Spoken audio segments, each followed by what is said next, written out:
दोस्तों, क्या आप जानते हैं कि कौन है खाटू श्याम? कैसे हुआ उनका प्रकाट्य? या क्यों उनको कलयुग में भगवान हनुमान जी की तरह फलदायी माना गया है? तो चलिए आज आपको खाटू श्याम जी से जुड़ी पौराणिक कथा के बारे में बताते हैं। खाटू सीकर यानी राजस्थान में स्थित एक कस्बे का नाम है और खाटू जी के विराजमान होने के कारण उसका नाम खाटू श्याम पड़ा। श्री खाटू श्याम जी की कथा की शुरुआत महाभारत काल से होती है और महाभारत काल में भी खाटू श्याम जी का असली नाम बर्बरीक था।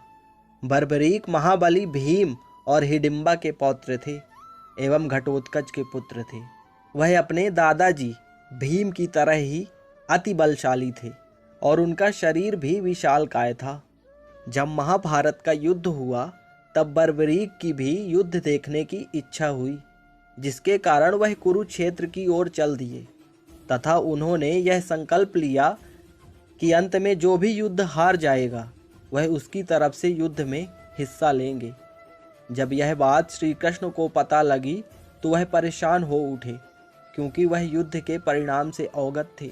वह जानते थे कि जीत पांडवों की ही होगी, परंतु वह यह भी जानते थे कि अगर बर्बरीक ने युद्ध में हिस्सा लिया तो वह ही जीतेंगे।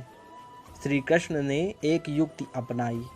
वह एक ब्राह्मण का भेष बनाकर बर्बरीक के पास जा पहुँचे। बर्बरीक ने उन्हें प्रणाम किया। इस पर कृष्ण बोले, हे बलशाली पुरुष, आप कौन हैं?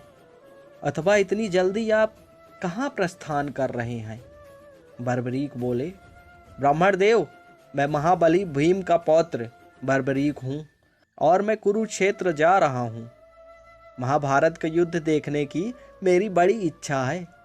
श्री कृष्ण बोले, सिर्फ देखने की? आप जैसा बलवान सिर्फ युद्ध देखेगा, लड़ेगा नहीं? बर्बरीक मुस्कुराकर बोले, नाथ, मैं युद्ध में भाग भी लूंगा, परंतु पहले मैं देखूंगा कि कौन हार रहा है। अंत में उसकी तरफ से युद्ध करके मैं युद्ध का परिणाम पलट दूंगा। श्री कृष्ण ने कहा, आपको अपने बल पर इतना गुरूर है। आप बलशाली जरूर मालूम पड़ते हैं, परंतु जहां भीष्म, कर्ण, अर्जुन, युधिष्ठिर, भीम जैसे वीर मौजूद हों, आप वहां क्या कर पाएंगे? मुझे आपकी बातों पर यकीन नहीं।